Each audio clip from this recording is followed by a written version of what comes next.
Perkenalkan, nama saya Ahmad Zinazati dengan NIM 103220775.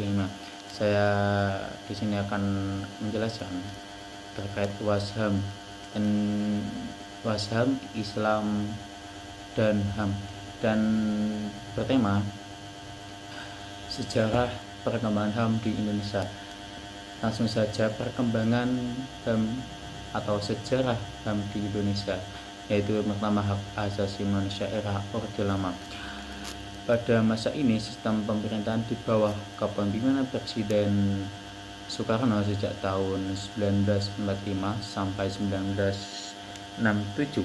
Dalam periode ini telah terjadi beberapa kasus-kasus pelanggaran HAM dan adanya kebijakan-kebijakan yang dinilai terjadi kepentingan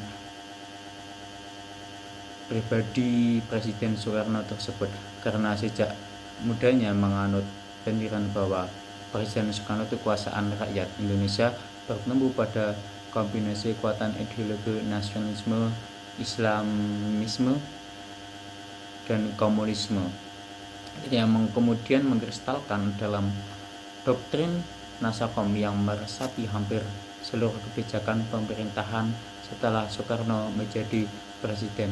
Dan selanjutnya yaitu era Orde Baru. Dalam era ini sejarah dituliskan tataran konseptual tampaknya pemerintah presiden pada era Presiden Soeharto menyelenggarakan tata pemerintahan yang demokratis, akan tetapi bila kita lihat secara empiris, dalam praktiknya sistem pemerintahan Orde Baru bersifat totaliter atau memaksa yang bertentangan dengan nilai-nilai universal demokrasi. Dalam Orde Baru ini banyak persepsi buruk, terutama dalam hal kebebasan berpendapat dari setiap individu, baik para tokoh politik atau aktivis yang muncul pada Orde Baru atau era saat itu. Pandangan muncul ini beragam, mulai dari adanya diskriminatif terhadap ide dan gagasan yang muncul dan dianggap bertolak belakang dengan paham pemerintahan pada saat itu. Maka pada saat itu gerakan tersebut dianggap makar atau bertentangan. Selanjutnya yaitu era sejarah HAM pada era reformasi.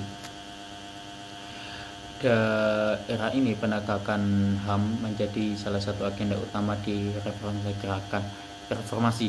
Gerakan masyarakat sipil yang mengusung pentingnya penegakan HAM berdampingan dengan proses demokratisasi telah mampu diujikan dalam berbagai produk hukum dan konsep kebijakan pemerintah melalui rencana aksi nasional hak asasi manusia untuk mencegah terjadinya pengulangan pelanggaran HAM pada era saat itu, pada Orde Baru atau pada Orde Lama saat eranya Presiden pertama kita Soekarno. Mungkin cukup sekian pemaparan tentang sejarah perkembangan HAM di Indonesia. Cukup sekian, mohon maaf bila ada kesalahan. Wabillahi taufiq wal hidayah. Wassalamualaikum warahmatullahi wabarakatuh.